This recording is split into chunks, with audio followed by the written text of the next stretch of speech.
as you said, if you can do it, this will be the first surplus in 15 years, the first Labor surplus in 35. Are you feeling the weight of history to deliver on this? I don't see it in exactly those terms. I mean, my eyes are forward to the future. And the job of this budget is to do what we can to help people through difficult times at the same time as we invest in their future. And that's been my focus. Obviously, we are all aware of the history here. This is a forecast for a surplus this year. There are always good reasons to be cautious about it.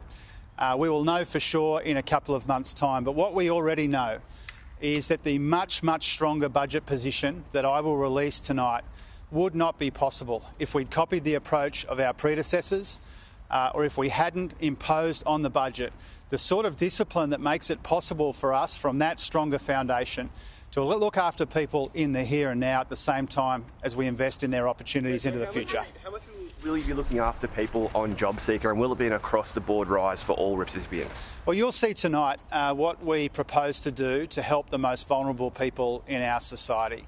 Now, we recognise that people are doing it tough, and in a budget which has still got its share of pressures, a budget which still has serious structural issues to deal with, we will do what we can to help the most vulnerable through tough times. Now, we've been saying for some time, and you will see tonight, the cost of living relief in this budget is broader than what has been speculated on.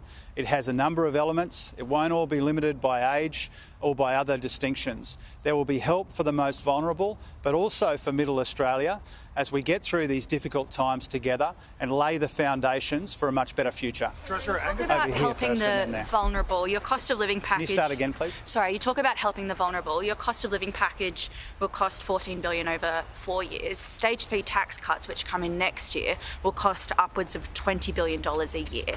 How do you reconcile that with helping the vulnerable?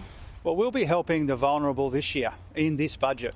And that's been our focus. And the tax cuts that you raise, they don't come in for more than a year now. They haven't been a focus of our discussions for this budget. But we can help the most vulnerable people in our community and in our country this year at the same time as we lay the foundations for a stronger, more sustainable economy into the future.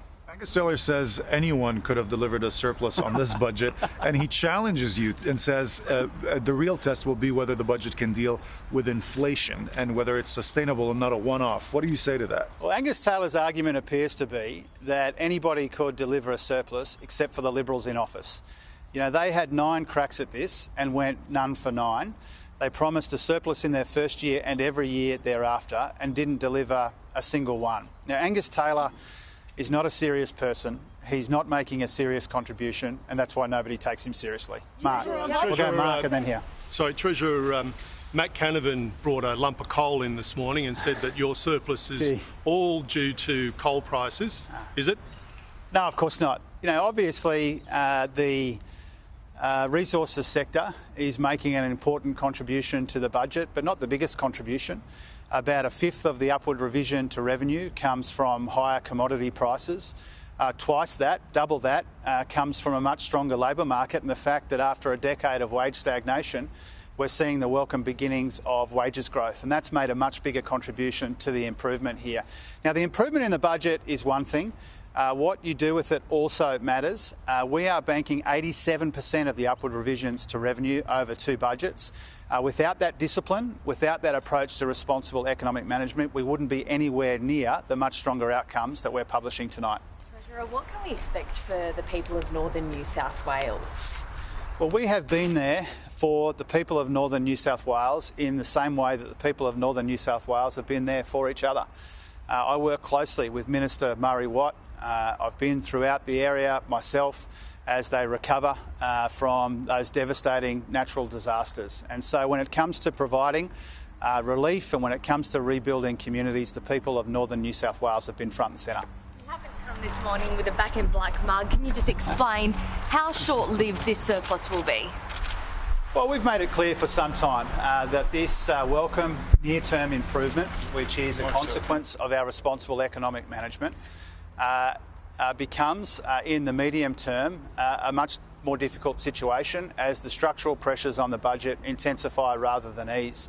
You know, we've been talking about that together for the best part of the year that we've been in office. And we will be making a structural difference to the budget, a positive structural difference to the budget tonight, but we understand that the job's not finished. It's not my style to make back in black mugs like my predecessor did.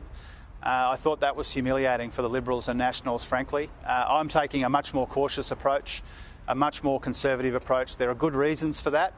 I'm proud of the budget that we are handing down tonight. I'm proud of the discipline that has meant that we are now forecasting a surplus for this year. But a much stronger budget position isn't an end in itself. You know, it's what we build a better future on. It's how we help the most vulnerable people. It's how we extend opportunities right throughout Middle Australia.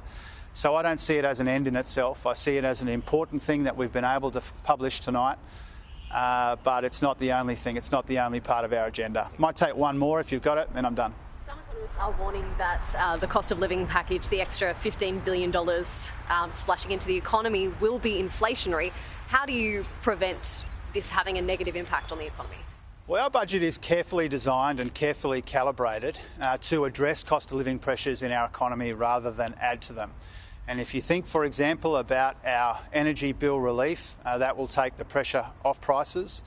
And there may well be other initiatives in the budget tonight which have a similar impact. You know, we're very conscious, obviously, of the inflation challenge in our economy. It remains the dominant concern that we have about the economy, particularly over the next little while.